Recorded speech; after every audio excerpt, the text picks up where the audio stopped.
la dissolution de l'Assemblée nationale décidée par celui qui fait office de chef de l'État, à savoir Macron donc. Cette dissolution, est-ce comme les oppositions et les partis, quels qu'ils soient, de la droite à la gauche, nous présentent être un piège tendu au RN, cette vision de ce que la France pourrait devenir un pays fasciste. Mais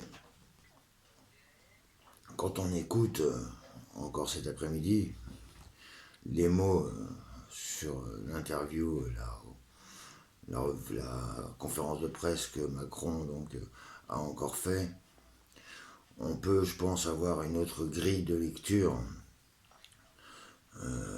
de qui est réellement visé dans ce qu'on nous présente être un piège. Alors est-ce que Macron est un piètre joueur d'échecs?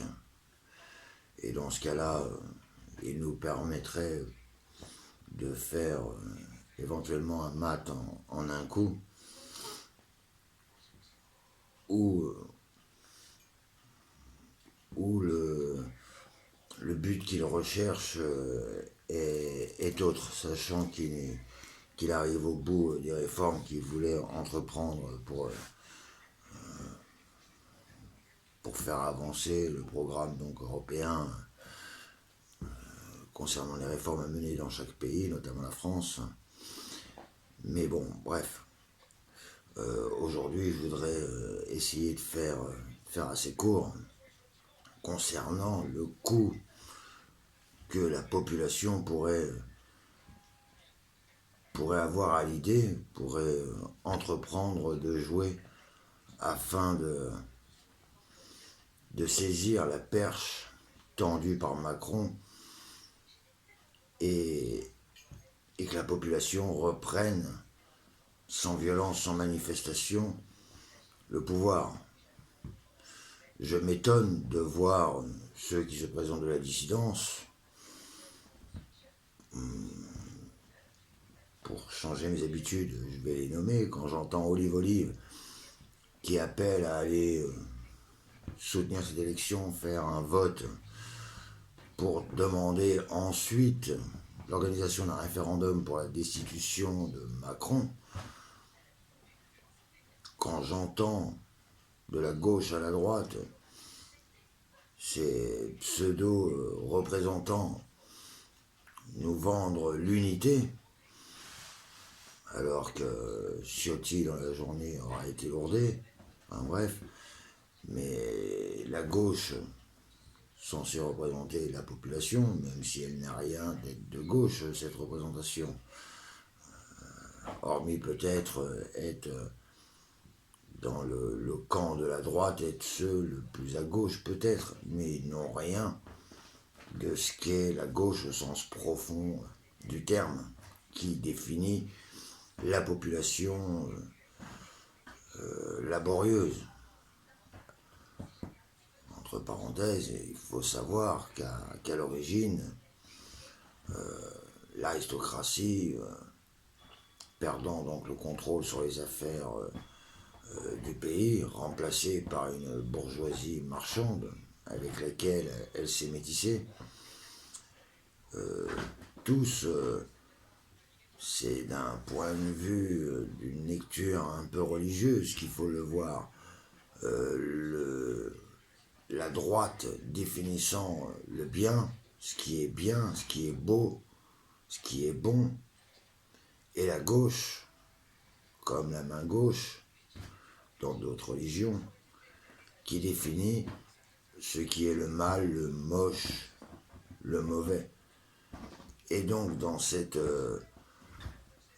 appellation de gauche, le peuple de gauche, les gens de gauche, à l'origine, la gauche sont ce que vulgairement eux appellent populace. Donc d'avoir des gens issus de la bourgeoisie marchande, métissée aristocratie, des gens qui se sentent méritants de par le poids qu'ils représentent en matière de finances,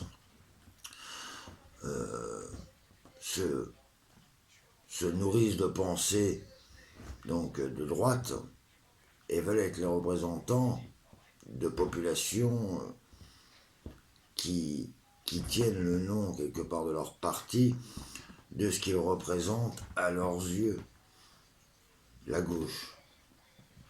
Donc quand j'entends des gens pauvres ou quoi vomir sur la gauche, tout ça, machin, sans avoir à l'esprit ce qu'est la réalité du titre d'être de gauche ou de droite en France, c'est des gens soit qui n'ont rien compris, soit des gens qui cherchent à vous polariser et à vous conduire à suivre un chemin qui est naturellement pas le nôtre.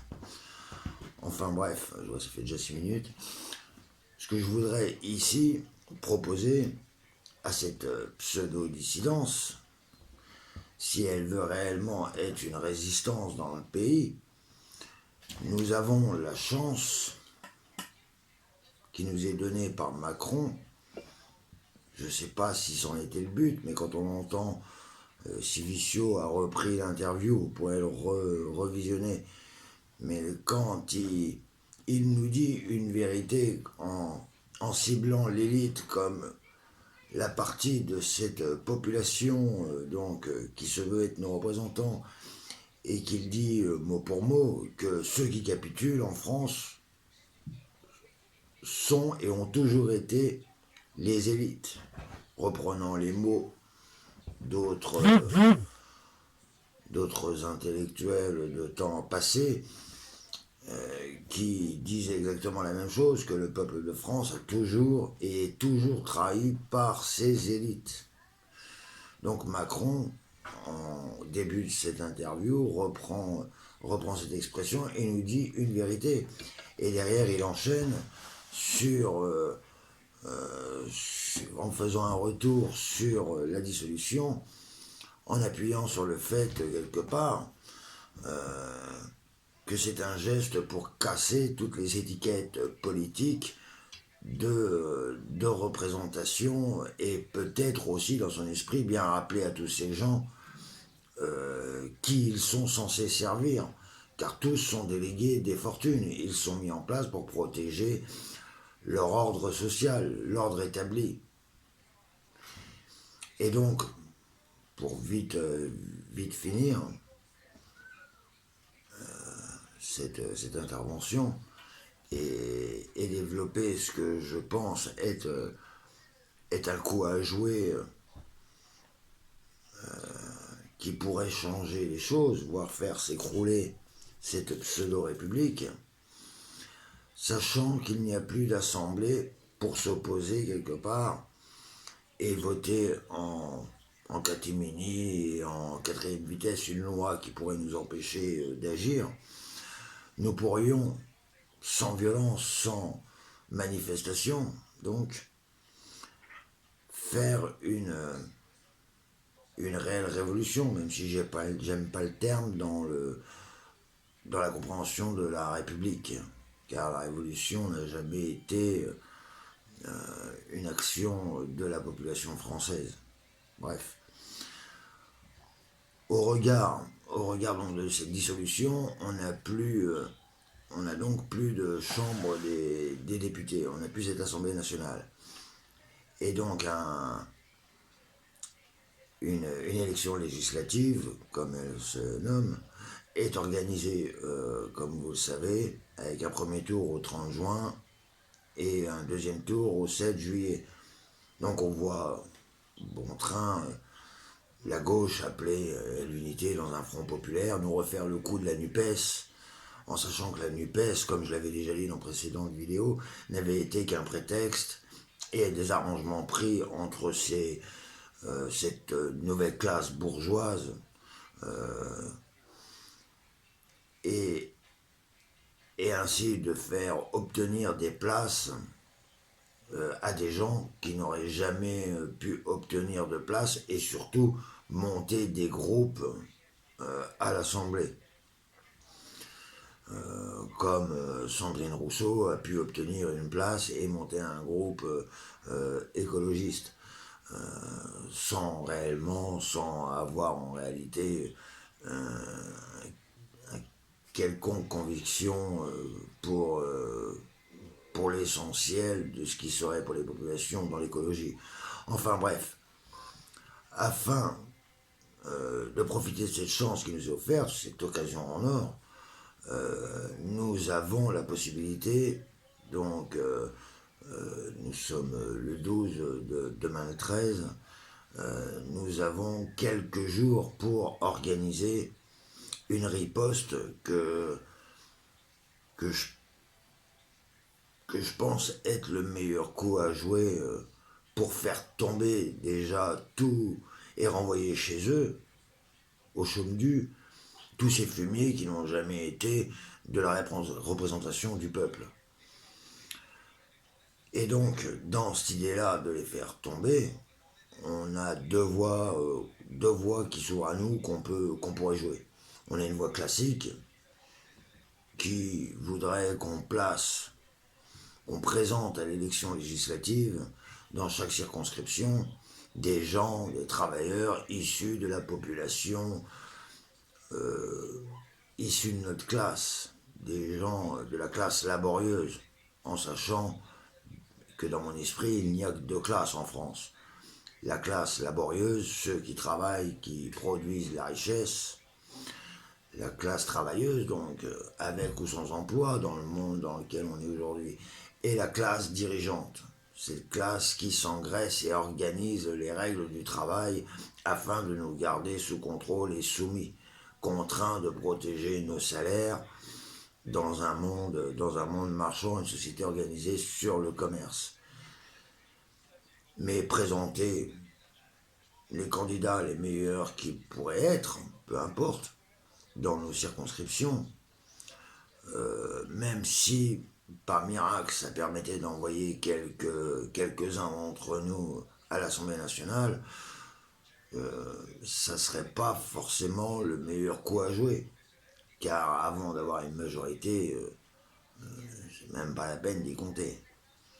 Hormis peut-être amorcer un mouvement qui pourrait se développer en parti politique par la suite, mais ça serait répéter la même merde quelque part. Mais par contre, quand on voit les règles, le règlement donc pour se présenter à cette élection législative, on voit qu'il y a très peu de contraintes et très peu de barrières pour empêcher les populations de se présenter à cette élection.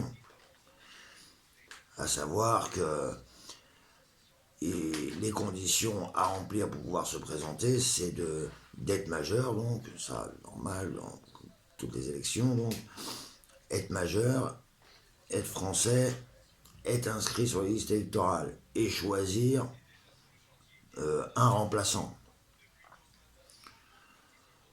Et donc, l'idée qui est la mienne est la suivante. Et je m'étonne d'ailleurs que ceux qui parlent représentation n'aient pas su récupérer la balle au bon, même quand on essayait de les aiguiller sur les coms, mais bref, ils veulent pas entendre, à se demander qui c'est qui servent, mais bref. L'idée serait, afin de contraindre le gouvernement à annuler quelque part cette élection, se retrouver dans la merde avec une chambre qui ne peut pas fonctionner, une chambre fermée, serait que, ah oui, parce qu'il y a la condition que j'ai oubliée, qu'il faut être inscrit sur les listes électorales. Mais donc, on est grosso merdo 46 millions d'inscrits sur les listes électorales. Donc ces 46 millions d'électeurs, s'ils devenaient à leur tour candidats, chacun présentant sa candidature dans sa circonscription pour les élections législatives, je pense que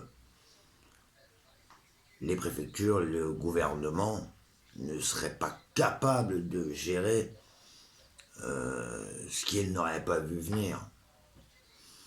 Car si Macron, peut-être dans son idée,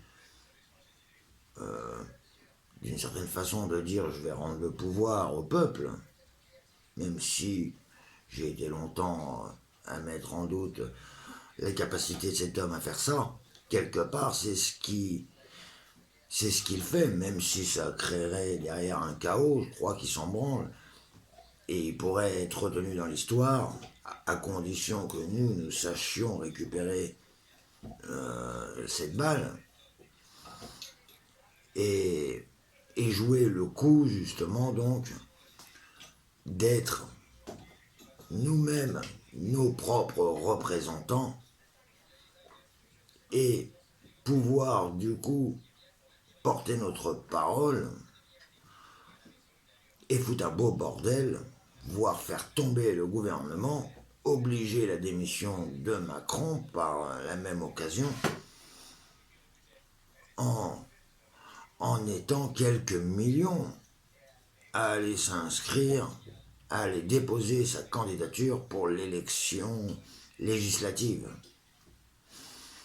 Nous avons, on nous dit jusqu'au 18, parce qu'à partir du 12, les candidatures doivent être déposées, et je crois que le délai, c'est 6 jours. Mais en sachant qu'il va y avoir le week-end dedans, le dernier jour va tomber dimanche, me semble-t-il, pour poser ses candidatures.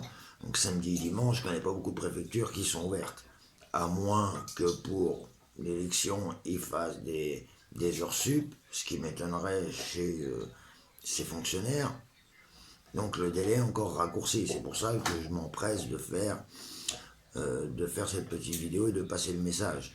Même si je pense pouvoir revenir dessus assez rapidement. Mais dans l'idée, c'est ça, d'aller imprimer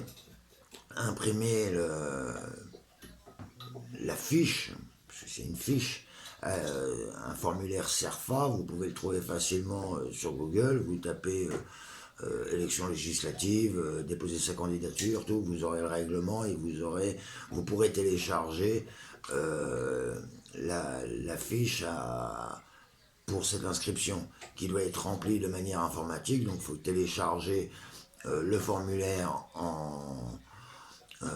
sur votre disque dur et le remplir à votre ordinateur et ensuite le signer. Il faudra une attestation de celui qui sera que vous choisirez, que vous nommerez, avec qui vous mettrez d'accord pour être le remplaçant, parce qu'il faut un suppléant. Après, ça n'engage rien, un suppléant, sauf si lui aussi veut pouvoir se présenter dans une autre circonscription, et à ce moment-là, il y a peut-être moyen d'être en échange de bons services. Enfin bref, l'un remplaçant de l'autre dans une circonscription, enfin bref, dans une ville, et l'autre faire vice-versa.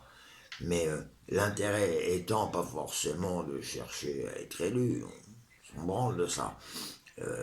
L'idée étant de submerger cette élection de candidatures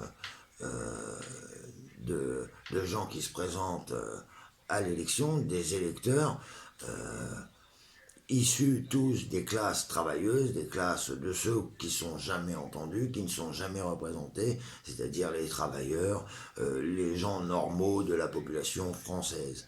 Et ainsi faire vraiment trembler cette élite de merde qui tremble et qui essaie de nous faire croire que Macron a voulu piéger la population, alors qu'en réalité, ils ont surtout peur pour leur gueule. Ils sont en train de protéger leur salaire, leur emploi. Donc, de les faire réellement trembler en foutant un bordel monstre, en ayant le plus possible de candidatures. L'idéal, je ne sais plus si c'est 46 ou 49 millions d'inscrits sur les listes électorales qu'il y a. Mais imaginez la réaction du gouvernement et surtout que ce soit de l'extrême droite, de l'extrême gauche ou quoi, tous ces fauchetons qui sont tous de la même famille, qui sont tous délégués des mêmes castes, qui sont tous là pour protéger l'ordre établi qui leur accorde des privilèges aux dépens du peuple. Si chacun de nous présentions notre candidature, il serait incapable de faire face à cette marée. Et donc cette marée qui se transformerait en raz-de-marée pour eux, foutrait dehors toute cette classe dirigeante, au moins de l'Assemblée nationale, avec la probabilité de faire tomber le gouvernement, voire cette république de merde. Donc c'est un choix, un coup à jouer que nous avons à réfléchir. Mais il faut le faire assez rapidement, car nous sommes déjà, je ne sais pas quelle heure il est, peut-être déjà le 13. Donc l'idéal, ce serait tout de suite après avoir vu cette vidéo, si on est encore dans les délais, de télécharger donc ce fichier et dès demain les remplir. Aller à la préfecture avec votre carte d'identité, la carte d'identité de votre suppléant, de faire les photocopies, remplir donc le papier et le signer, leur laisser l'original, machin, et ainsi de suite. Mais ça, le règlement, il n'y a pas 50 000 pages, hein, il y a 2 pages à lire. Donc, c'est une élection qui permet des candidatures de tous bords, de toute classe sociale. On serait con de ne pas en profiter, car il faut bien se rappeler qu'à l'origine, quand Robespierre avait lui-même déjà dissous l'Assemblée nationale, l'erreur qu'il avait fait, c'était de ne pas penser à dire tous ceux qui étaient là n'auront pas le droit de se représenter et de reproposer donc une élection au suffrage universel. C'était un des premiers essais de suffrage universel qui a été après arrêté et qui est revenu ensuite, enfin bref. Mais lui, dans son idée, c'était que la classe ouvrière, que les gens du monde de la société normale puissent se présenter. Et il s'est fait prendre lui-même à son propre jeu et, et tous ceux qui voulaient se débarrasser sont revenus. Et sur plus de 650 délégués qu'il y avait à cette époque-là dans la Chambre, seulement deux étaient issus et étaient des ouvriers. Tous les autres étaient des cousins, de la classe bourgeoise, des familles nobles. Et ceux qui ne s'étaient pas fait couper la tête, mais tous avaient des liens avec les puissances d'argent, tous avaient intérêt à défendre le système, les prémices du système du capitalisme. Tous avaient à l'idée de se protéger en tant que faisant partie de la haute classe. Et donc, avec seulement, sur tous les délégués, 2 seulement issus de la condition des travailleurs, de la petite classe, il était sûr que les règles, que le système n'allait pas changer. On peut dire ce qu'on veut sur Robespierre ou quoi, machin, il y a à boire et à manger, mais il n'y a pas, on lui met la terreur sur le dos et ainsi de suite. Mais ça, c'est une vision déformée pour justement nous amener à nous polariser et à nous conduire sur un chemin qui n'est pas naturellement le nôtre. Mais voilà, ce que je voudrais surtout insister ici, c'est le fait que si nous sommes plusieurs millions à présenter notre candidature à cette élection législative, les gouvernements de la République ne va pas pouvoir suivre. Et elle s'effondrera. Donc après, c'est de savoir ce qu'on veut. Soit on veut reprendre la main de manière définitive, être en capacité ensuite d'organiser un gouvernement provisoire, le temps de remettre en bon ordre l'ordre des choses, l'ordre établi normal, de rejeter ce nouvel ordre qu'ils veulent nous imposer et remettre le pouvoir de décision des règles du travail, de remettre la protection sociale du régime général, revenir aux acquis que que l'Assemblée nationale a laissé être depuis des années cassée morceau par morceau. Donc si on veut remettre bon ordre dans tout ça, il faut avant tout pouvoir faire chuter cette république de merde. Pas forcément comme Mélenchon voudrait, en nous imposant une sixième république, en sachant que ce soit 5 ou 6, il n'y a jamais eu de réelle république au sens où nous, on nous la présente. Donc peut-être à nous, à la base, d'arrêter de porter cette pyramide, la laisser s'écrouler et de remonter un système qui, qui s'adapte réellement aux conditions qui doivent gérer l'ensemble et ramener une réelle égalité. Que d'arrêter d'avoir des gens qui crèvent de faim, d'arrêter d'avoir des chômeurs qui sont traités de feignants alors que tout est fait pour garder les gens au chômage. Euh, Changer, enfin, je reviendrai là-dessus, peu importe. L'idée ici, j'en suis déjà à 26 minutes, je voudrais pouvoir arrêter, que tout le monde puisse avoir le temps de réfléchir à ce que je propose, dans le sens où chacun d'entre nous inscrit sur les listes électorales français doit aller présenter sa candidature dans sa circonscription afin de bloquer d'une certaine façon cette élection législative qui va remettre les mêmes enculés au pouvoir. Regardez le front, le dit Front Populaire, le nouveau Front Populaire qui fait sa même comédie qu'avec la NUPES. Alors qu'on a très bien vu la dernière fois à l'élection législative, le soir même de l'élection législative, le soir même, ils ont fracturé le mouvement.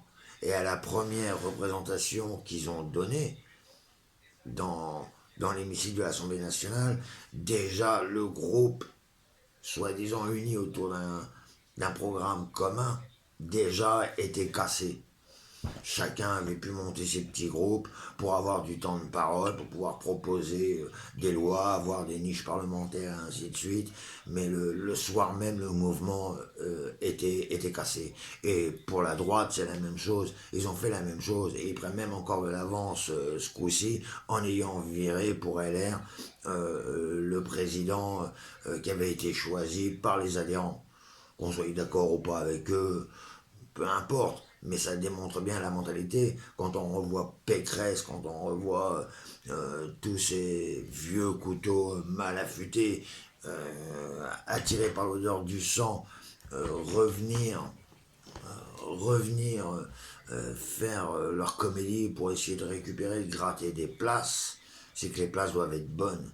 Mais en aucun cas ils ont l'intérêt des populations en ligne de mire. Le seul intérêt qui est leur, c'est de penser à leur tronche et de servir, d'être les délégués, les prochains délégués des fortunes. Voilà à quoi cette représentation dite nationale correspond. Elle correspond à la pensée de la haute bourgeoisie qui choisit ses délégués et qui met ses délégués au pouvoir afin de faire une politique qui va dans le sens de l'accaparation, de l'accaparement des fortunes, de l'accumulation des richesses sur le dos des populations, alors que notre système est largement possible, que ce soit sur l'organisation du travail, sur l'organisation du partage des richesses produites par nous-mêmes. Il y a d'autres façons de faire, mais c'est des sons de cloche qui ne sont jamais entendus. Les gens n'ont pas le temps de réfléchir à tout ça, car ils sont pris par la contrainte du travail, par la contrainte de la vie matérielle qui leur met des charges sur le dos à longueur d'année, afin qu'ils ne pensent pas politique, qu'ils soient dépolitisés au maximum. Alors qu'en réalité, choisir de se lever le matin pour aller au travail, c'est déjà faire de la politique. Et l'Assemblée nationale est la représentation qui revient naturellement à la population. La bourgeoisie, tout ça, machin, elle a su se garder la chambre du Sénat pour faire leur magouille politicienne. car même si on venait à prendre l'Assemblée nationale, ce qui n'est pas le but ici, il y aurait toujours le Sénat, il y aurait toujours les 49.3, il y aurait toujours le gouvernement qui pourrait très bien décider de passer outre l'avis de l'Assemblée nationale.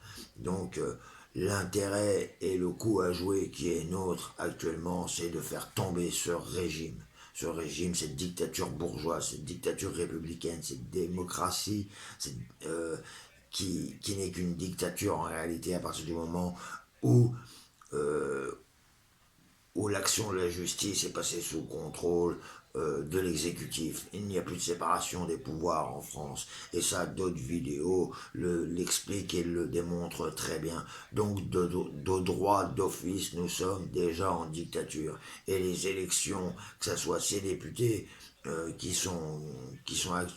viennent de se faire virer, mais même le président occupe des postes de manière illégitime, de manière illégale.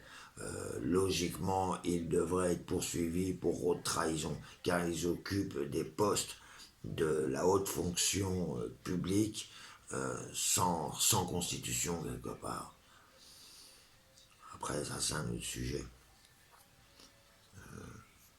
Je reviendrai dessus. Là surtout, j'insiste, l'idée serait de submerger cette élection législative de millions de candidats. De voir déjà s'ils seraient capables de gérer le truc et capables d'aller au bout avec des millions de candidats. Et de priver d'élections tous ces fumiers qui participent, qui sont complices au chaos qu'ils mettent maintenant sur le dos de Macron. Mais pendant 7 ans, ils ont bien joué le même jeu que Macron. Quand on parle du fascisme, voilà, ils s'affolent tous en disant que le fascisme arrive en France si le RN était majoritaire à l'Assemblée. De qui se moque-t-on quand on voit comment a été organisé les commémorations pour le 6 juin, de qui était présent pour le 6 juin? Faut arrêter le cinéma. Oradour-sur-Glane, quand maintenant l'information circule en, en démontrant qui était, de quelle nationalité étaient les sections nazies qui ont perpétré le massacre d'Oradour-sur-Glane. De qui se moque-t-on? De qui se moque-t-on? Ou alors faut nous le dire, qu'il y a un bon fascisme et un mauvais fascisme, qu'il y a un fascisme avec lequel on peut être complice, notamment, pour citer, l'Ukraine, ou l'État sioniste. On peut le prendre comme on veut. Vous avez qu'à lire le Talmud. Renseignez-vous sur le Talmud. À un moment donné, enfin, je sais pas quoi. Arrêtons de nous laisser conduire la tête basse jusqu'à l'abattoir, parce que c'est le chemin qu'on suit si nous-mêmes mettons pas les pieds dans le plat. L'ennemi, ce n'est pas les musulmans pour l'Europe, pour les Français. C'est pas eux l'ennemi. C'est pas eux qu'on jurait la perte de tous les non-juifs. À un moment donné, faut peut-être dire les choses. Arrêtez de se voiler la face. Arrêtez. Enfin, voilà quoi. Vous savez comme moi, la représentation politique. On entend les discours de ce meilleur habit, tout ça, machin. On entend la pensée, la haine qui transpire chez eux à un moment donné. Donc, il y a des choses à faire. Et le premier coup à jouer pour un échec et mat de cette république de merde, c'est de pouvoir, et c'est de devoir saboter cette élection législative qui n'est qu'un grand cinéma. Profitons de la colère de Macron qui, pensant s'en prendre peut-être à tous les partis politiques qui ne l'ont pas suivi ou qui l'ont suivi mais à reculons dans la casse de notre modèle social, dans la casse de l'emploi, dans la casse de la production de la richesse française, dans la casse du pays, ils l'ont suivi quand même, mais ils n'ont pas été assez forts à son goût.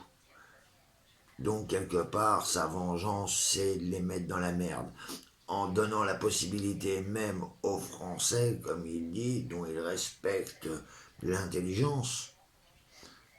Et entre les lignes, quelque part, dans sa dernière intervention, c'est ce qu'on entend. C'est ce qu'on entend, quelque part. Qu'il a mesuré, je pense, ce risque. Mais il s'en fout, car il veut donner aussi une leçon aux partis qui ne l'ont pas suivi. Et les partis démontrent encore bien leur hypocrisie en faisant genre que c'est un piège, tout ça, enfin tout le cinéma qu'ils nous font en ce moment à la télé, en parlant de rassemblement, tout ça, machin, et ainsi de suite, en osant maintenant, Ruffin, traiter Macron de taré. Des gens comme moi, ça fait, en 2016, on savait déjà que c'était un taré avant qu'il soit élu. Je pense pas que j'étais le seul, mais avant son élection, déjà, je tweetais sur X maintenant que j'entendais déjà les bottes, les talons des bottes claquer sur les trottoirs. Et en 2024, aujourd'hui, on voit bien ce qui se passe. Comme en 2020, je donnais déjà la date du 22 février en disant que ce serait le début du chaos.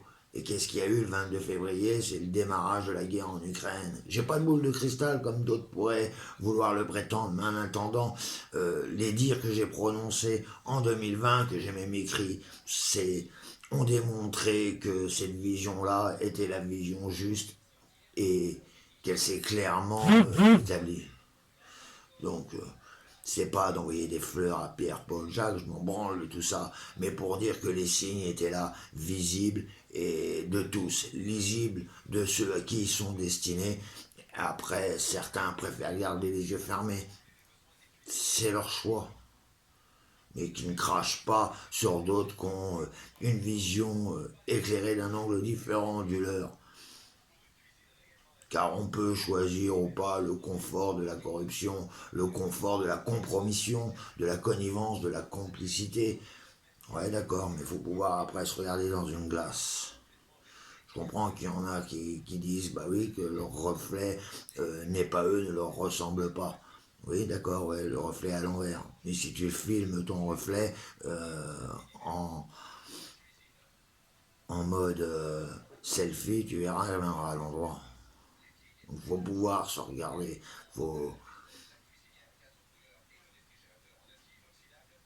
faut, faut peut-être faire le choix le plus difficile de refuser toute corruption.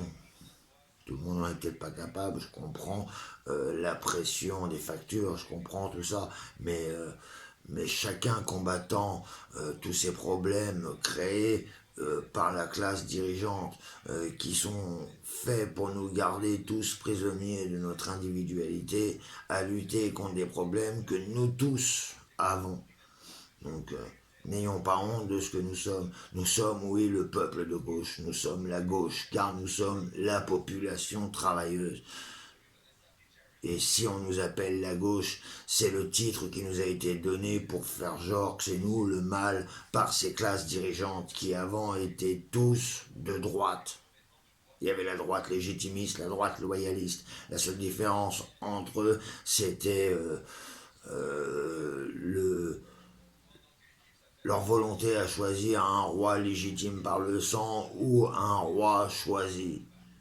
Et les marchands sont arrivés là-dedans, des traîtres qui s'étaient enrichis sur le peuple, sur la gauche, sur le peuple de gauche, des gens issus de nos milieux qui, enrichis, ont voulu, grâce au pouvoir monétaire qu'ils représentaient, avoir un mot à dire sur les affaires du pays. Et ils ont réussi à niquer cette droite aristocratique divisée. mais ils sont des traîtres à notre classe et sont devenus cette aristocratie bourgeoise qui s'est métissée avec l'aristocratie, et ces marchands ont pris le contrôle de tout en devenant le centre-gauche et ont imposé la République et ont été les pires tortionnaires de nos populations. Imaginez, on a coupé la tête au roi, mais le roi qui était un arbitre justement dans l'organisation de cette époque était un arbitre entre la classe dominante et la population. Imaginez sur un stade de foot, même si c'est ce qu'ils font maintenant avec la VAR, mais si on supprime l'arbitre, comment le match se déroule s'il n'y a plus d'arbitre? Eh ben, en zigouillant le roi, en faisant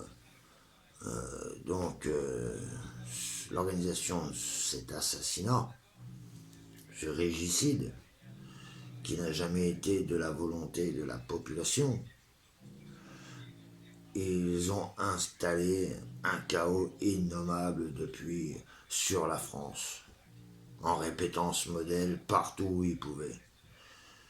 Donc on pourrait chercher, gratter, se demander d'où viennent cette volonté de foutre la merde partout, dans les royaumes qui, soi-disant, descendent de l'Empire de la République de Rome, mais en attendant, le modèle s'est répété partout. Et partout, c'est le bordel. Partout, il y a des guerres. Partout, il y a de la famine. Partout, il y a de la misère et de la pauvreté. Car nous n'assumons plus la place qui est la nôtre, de pouvoir être en capacité du nombre de prendre le pouvoir, de dire non, de renverser ces gouvernements lorsqu'ils ne sont plus à nos services. Donc reprenons le contrôle de notre destinée en commençant par remplir ce formulaire d'inscription à l'élection législative qui arrive. On a jusqu'au 18 pour déposer nos candidatures.